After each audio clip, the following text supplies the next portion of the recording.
From LEtude Ethnographique sur les Baronga par Henri Junod by Andrew Lang.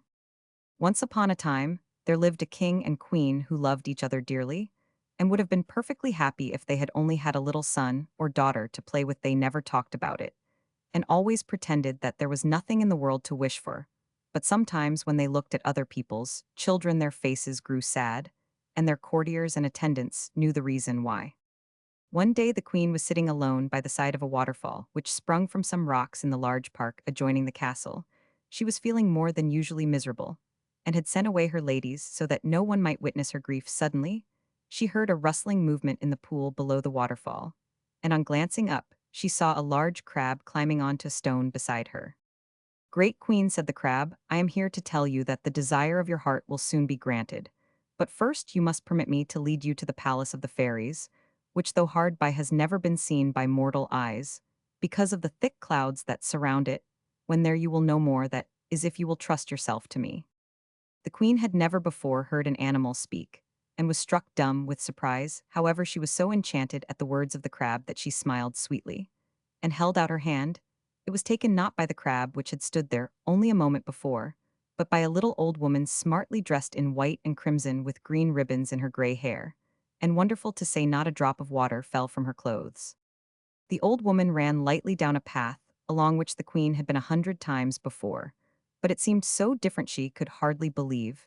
It was the same. Instead of having to push her way through nettles and brambles, roses and jasmine hung about her head, while under her feet the ground was sweet with violets. The orange trees were so tall and thick that even at midday the sun was never too hot, and at the end of the path was a glimmer of something so dazzling that the queen had to shade her eyes and peep at it only between her fingers. "What can it be?" she asked, turning to her guide, who answered, "Oh, that is the fairies' palace, and here are some of them coming to meet us." As she spoke, the gates swung back, and 6 fairies approached, each bearing in her hand a flower made of precious stones, but so like a real one that it was only by touching you could tell the difference. "Madam," they said, "we know not how to thank you for this mark of your confidence, but have the happiness to tell you that, in a short time, you will have a little daughter." The queen was so enchanted at this news that she nearly fainted with joy, but when she was able to speak, she poured out all her gratitude to the fairies for their promised gift. "And now," she said, "I ought not to stay any longer, for my husband will think that I have run away, or that some evil beast has devoured me." In a little while it happened just as the fairies had foretold, and a baby girl was born in the palace. Of course, both the king and queen were delighted, and the child was called Desiree, which means desired, for she had been desired for 5 years before her birth. At first the queen could think of nothing but her new plaything, but then she remembered the fairies who had sent it to her, bidding her ladies bring her the posy of jeweled flowers which had been given her at the palace. She took each flower in her hand and called it by name, and in turn each fairy appeared before her. But as unluckily often happens, the one to whom she owed the most, the crab fairy, was forgotten, and by this, as in the case of other babies you have read about, much mischief was wrought. However, for the moment, all was gaiety in the palace, and everybody inside ran to the windows to watch the fairies' carriages, for no two were alike. One had a car of ebony drawn by white pigeons, another was lying back in her ivory chariot driving 10 black crows, while the rest had chosen rare woods or many-colored seashells, with scarlet and blue macaws, long-tailed peacocks, or green lovebirds for horses. These carriages were only used on occasions of state, for when they went to war, flying dragons, fiery serpents, lions, or leopards took the place of the beautiful birds. The fairies entered the queen's chamber, followed by little dwarfs who carried their presents, and looked much prouder than their mistresses. One by one, their burdens were spread upon the ground, and no one had ever seen such lovely things. Everything that a baby could possibly wear or play with was there.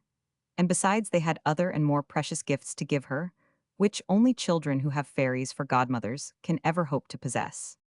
They were all gathered round the heap of pink cushions on which the baby lay asleep, when a shadow seemed to fall between them, and the sun, while a cold wind blew through the room. Everybody looked up, and there was the crab fairy, who had grown as tall as the ceiling in her anger. "So I am forgotten," cried she, in a voice so loud that the queen trembled as she heard it. "Who was it soothed you in your trouble? Who was it led you to the fairies? Who was it brought you back in safety to your home again? Yet I am overlooked, while these who have done nothing in comparison are petted and thanked." The queen, almost dumb with terror, in vain tried to think of some explanation or apology, but there was none, and she could only confess her fault and implore forgiveness. The fairies also did their best to soften the wrath of their sister, and knowing that, like many plain people who are not fairies, she was very vain, they entreated her to drop her crab's disguise and to become once more the charming person they were accustomed to see. For some time, the enraged fairy would listen to nothing. But at length, the flatteries began to take effect. The crab's shell fell from her, she shrank into her usual size, and lost some of her fierce expression. Well, she said, I will not cause the princess death as I had meant to do, but at the same time, she will have to bear the punishment of her mother's fault, as many other children have done before her.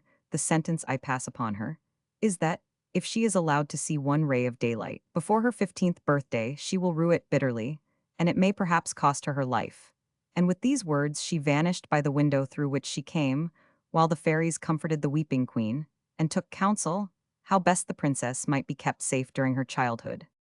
At the end of half an hour, they had made up their minds what to do, and at the command of the fairies, a beautiful palace sprang up close to that of the king and queen, but different from every palace in the world, in having no windows and only a door right under the earth. However, once within daylight, was hardly mist so brilliant were the multitudes of tapers that were burning on the walls.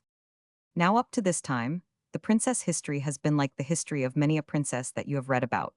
But when the period of her imprisonment was nearly over, her fortunes took another turn. For almost 15 years, the fairies had taken care of her, and amused her, and taught her so that when she came into the world, she might be no whit behind the daughters of other kings in all that makes a princess charming and accomplished. They all loved her dearly, but the fairy Tulip loved her most of all, and as the princess' 15th birthday drew near, the fairy began to tremble lest something terrible should happen, some accident which had not been foreseen.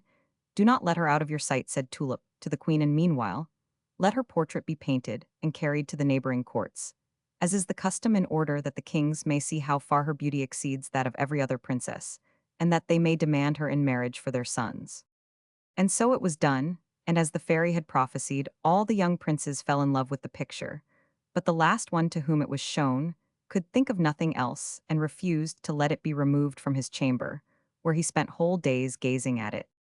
The king, his father, was much surprised at the change which had come over his son, who generally passed all his time in hunting or hawking, and his anxiety was increased by a conversation he overheard between two of his courtiers, that they feared the prince must be going out of his mind. So moody had he become. Without losing a moment, the king went to visit his son, and no sooner had he entered the room than the young man flung himself at his father's feet. You have betrothed me already to a bride I can never love, cried he, but if you will not consent to break off the match and ask for the hand of the Princess Desiree, I shall die of misery, thankful to be alive no longer. These words much displeased the king, who felt that in breaking off the marriage already arranged, he would almost certainly be bringing on his subjects a long and bloody war. So, without answering, he turned away, hoping that a few days might bring his son to reason. But the prince's condition grew rapidly so much worse that the king, in despair, promised to send an embassy at once to Desiree's father. This news cured the young man in an instant of all his ills, and he began to plan out every detail of dress, and of horses and carriages, which were necessary to make the train of the envoy, whose name was Becasigue, as splendid as possible. He longed to form part of the embassy himself, if only in the disguise of a page, but this the king would not allow, and so the prince had to content himself with searching the kingdom for everything that was rare and beautiful to send to the princess. Indeed, he arrived just as the embassy was starting with his portrait, which had been painted in secret by the court painter. The king and queen wished for nothing better than that their daughter marry into such a great and powerful family, and received the ambassador with every sign of welcome. They even wished him to see the Princess Desiree. But this was prevented by the fairy Tulip, who feared some ill might come of it.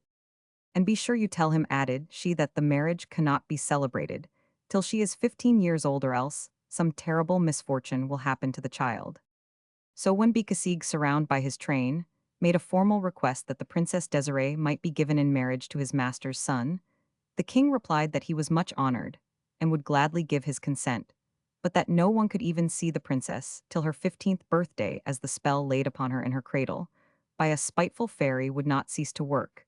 Till that was past, the ambassador was greatly surprised and disappointed, but he knew too much about fairies to venture to disobey them. Therefore he had to content himself with presenting the prince's portrait to the queen, who lost no time in carrying it to the princess. As the girl took it in her hands, It suddenly spoke as it had been taught to do, and uttered a compliment of the most delicate and charming sort, which made the princess flush with pleasure. "How would you like to have a husband like that?" asked the queen, laughing. "As if I knew anything about husbands," replied Desiree, who had long ago guessed the business of the ambassador. "Well, he will be your husband in 3 months," answered the queen, ordering the prince's presents to be brought, and the princess was very pleased with them and admired them greatly. But the queen noticed that all the while her eyes constantly strayed from the softest silks and most brilliant jewels to the portrait of the prince. The ambassador, finding that there was no hope of his being allowed to see the princess, took his leave and returned to his own court. But here a new difficulty appeared. The prince, though transported with joy at the thought that Desiree was indeed to be his bride, was bitterly disappointed that she had not been allowed to return with Bekasig as he had foolishly expected, and never having been taught to deny himself anything or to control his feelings, he fell as ill as he had done before. He would eat nothing nor take pleasure in anything, but lay all day on a heap of cushions, gazing at the picture of the princess.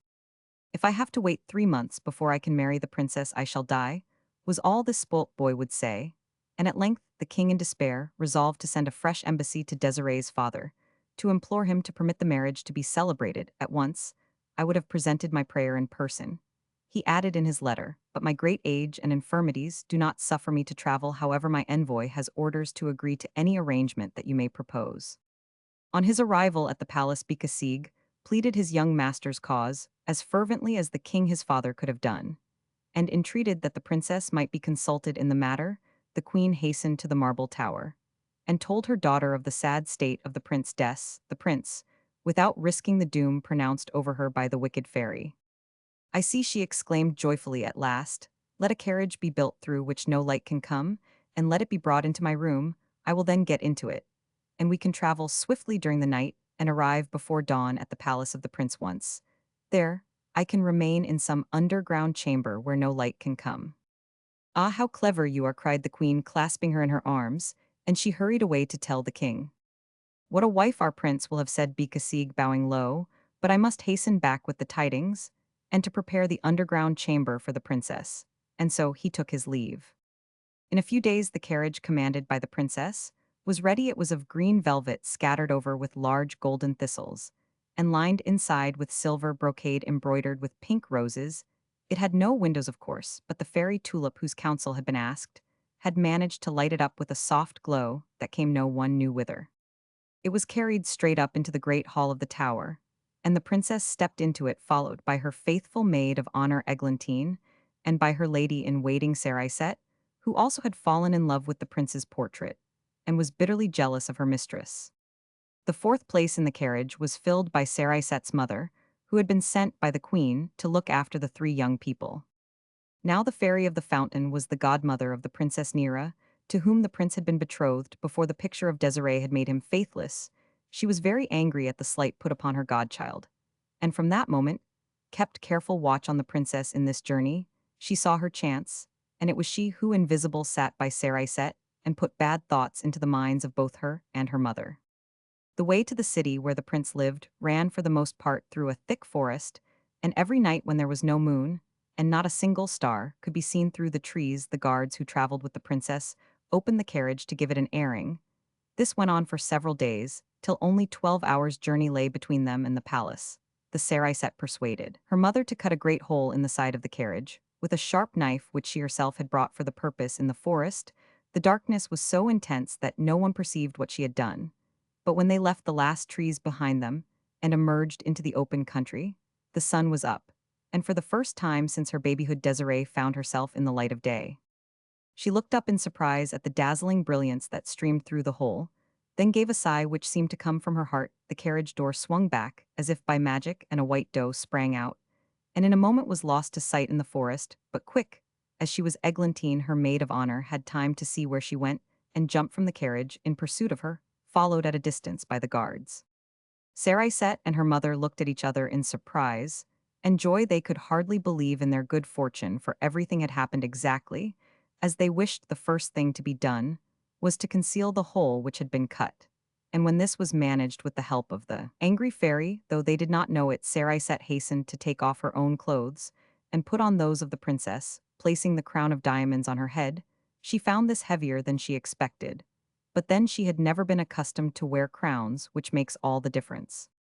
At the gates of the city, the carriage was stopped by a guard of honor sent by the king as an escort to his son's bride, though Sarai and her mother could, of course, see nothing of what was going on outside. They heard, plainly, the shouts of welcome from the crowds along the streets.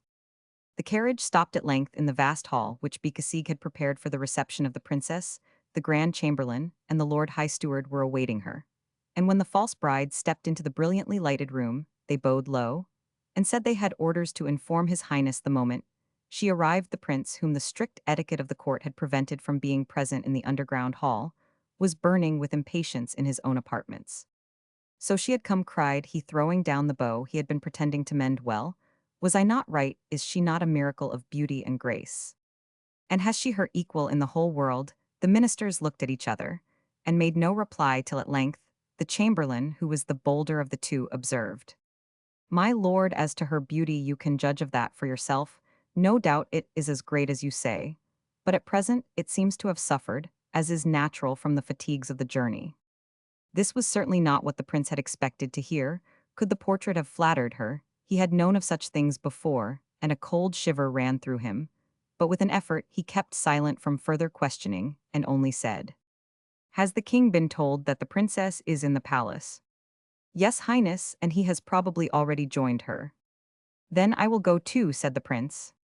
Weak as he was from his long illness, the prince descended the staircase supported by the ministers, and entered the room just in time to hear his father's loud cry of astonishment and disgust at the sight of Sarai. There was been treachery at work, he exclaimed, while the prince leant dumb with horror against the doorpost. But the lady-in-waiting, who had been prepared for something of the sort, advanced, holding in her hand the letters which the king and queen had entrusted to her. "This is the Princess Desiree," said she, pretending to have heard nothing, "and I have the honor to present to you these letters from my liege lord and lady, together with the casket containing the princess jewels."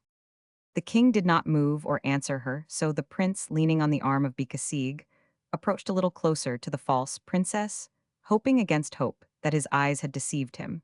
But the longer he looked, the more he agreed with his father that there was treason somewhere, for in no single respect did the portrait resemble the woman before him. Sarai was so tall that the dress of the princess did not reach her ankles, and so thin that her bones showed through the stuff, besides that her nose was hooked and her teeth black and ugly.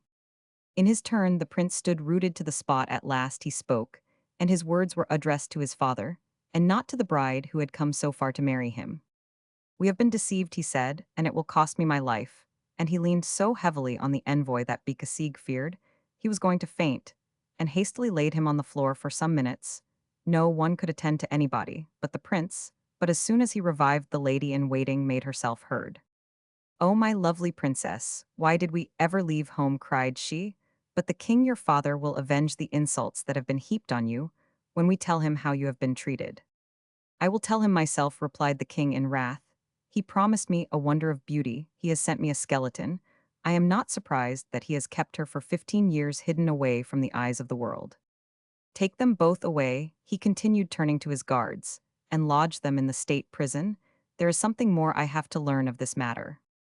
His orders were obeyed, and the prince, loudly bewailing his sad fate, was led back to bed, where for many days he lay in a high fever. At length, he slowly began to gain strength, but his sorrow was still so great that he could not bear the sight of a strange face, and shuddered at the notion of taking his proper part in the court ceremonies, unknown to the king or to anybody. But Bekasig, he planned that as soon as he was able he would make his escape, and pass the rest of his life alone in some solitary place. It was some weeks before he had regained his health sufficiently to carry out his design, but finally one beautiful starlight night the two friends stole away.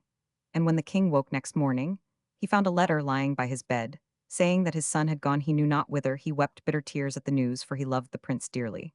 But he felt that perhaps the young man had done wisely, and he trusted to time and Bekasig's influence to bring the wanderer home. And while these things were happening, what had become of the white doe? Though when she sprang from the carriage, she was aware that some unkind fate had changed her into an animal, yet, till she saw herself in a stream, she had no idea what it was.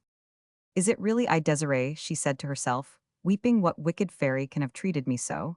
And shall I never take my own shape again? my only comfort that in this great forest full of lions and serpents my life will be a short one." Now the fairy tulip was as much grieved at the sad fate of the princess as Desiree's own mother could have been if she had known of it still. She could not help feeling that, if the king and queen had listened to her advice, the girl would by this time be safely in the walls of her new home.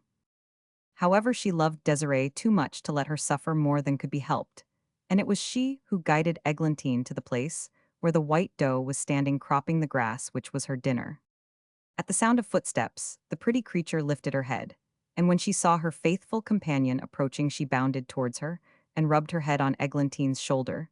The maid of honor was surprised, but she was fond of animals and stroked the white doe, tenderly speaking gently to her all the while. Suddenly, the beautiful creature lifted her head and looked up into Eglantine's face with tears streaming from her eyes. A thought flashed through her mind, and quick as lightning the girl flung herself on her knees and lifting the animal's feet, kissed them one by one. "My princess, oh my dear princess," cried she, and again the white doe rubbed her head against her, for thought the spiteful fairy had taken away her power of speech. She had not deprived her of her reason. All day long the two remained together, and when Eglantine grew hungry, she was led by the white doe to a part of the forest where pears and peaches grew in abundance. But as night came on, the maid of honor was filled with the terrors of wild beasts which had beset the princess during her first night in the forest. "Is there no hut or cave we could go into?" asked she, but the doe only shook her head, and the two sat down and wept with fright.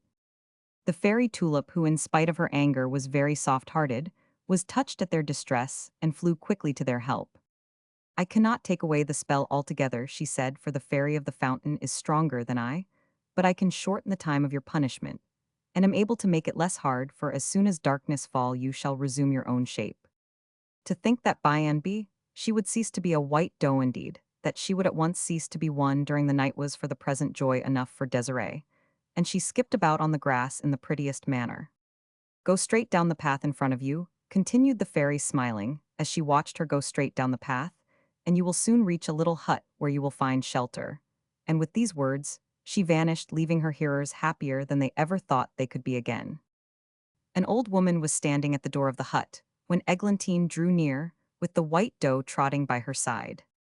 "Good evening," she said. "Could you give me a night's lodging for myself and my doe?" "Certainly I can," replied the old woman, and she led them into a room with two little white beds, so clean and comfortable that it made you sleepy even to look at them. The door had hardly closed behind the old woman when the sun sank below the horizon and Desiree became a girl again. "Oh, Eglantine, what should I have done if you had not followed me?" she cried, and she flung herself into her friend's arms in a transport of delight. Early in the morning, Eglantine was awakened by the sound of someone scratching at the door, and on opening her eyes, she saw the white doe struggling to get out. The little creature looked up and into her face, and nodded her head as the maid of honor unfastened the latch but bounded away into the woods, and was lost to sight in a moment. Meanwhile, the prince and Bekasig were wandering through the wood, till at last the prince grew so tired that he lay down under a tree and told Bekasig that he had better go in search of food, and of some place where they could sleep. Bekasig had not gone very far when a turn of the path brought him face to face with the old woman who was feeding her doves before her cottage. "Could you give me some milk and fruit?" asked he. "I am very hungry myself, and besides I have left a friend behind me who is still weak from illness." "Certainly I can," answered the old woman, "but come and sit down in my kitchen while I catch the goat and milk it." Bekasig was glad enough to do as he was bid, and in a few minutes the old woman returned with a basket brimming over with oranges and grapes. "If your friend has been ill, he should not pass the night in the forest," said she. "I have room in my hut enough, it is true, but better than nothing, and to that you are both heartily welcome." Bekasig thanked her warmly, and as by this time it was almost sunset, he set out to fetch the prince. It was while he was absent that Eglantine and the white doe entered the hut, and having of course no idea that in the very next room was the man whose childish impatience had been the cause of all their troubles.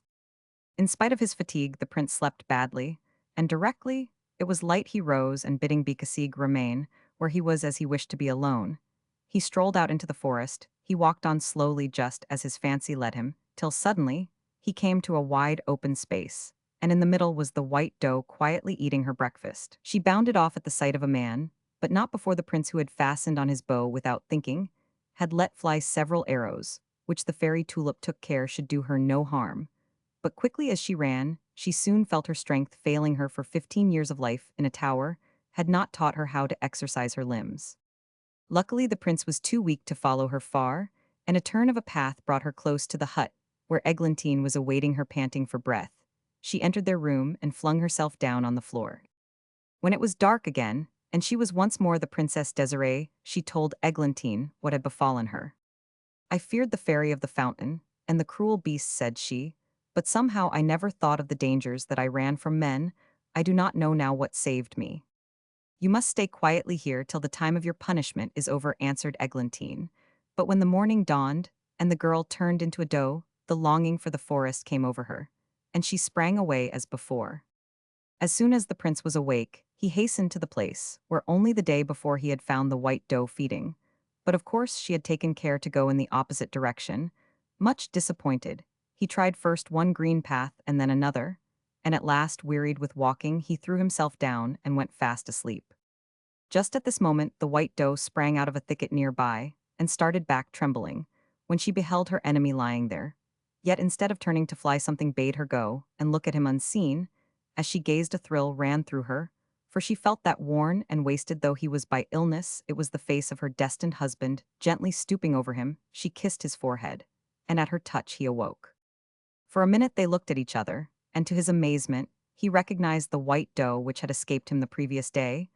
But in an instant, the animal was aroused to a sense of her danger, and she fled with all her strength into the thickest part of the forest. Quick as lightning, the prince was on her track, but this time it was with no wish to kill or even wound the beautiful creature.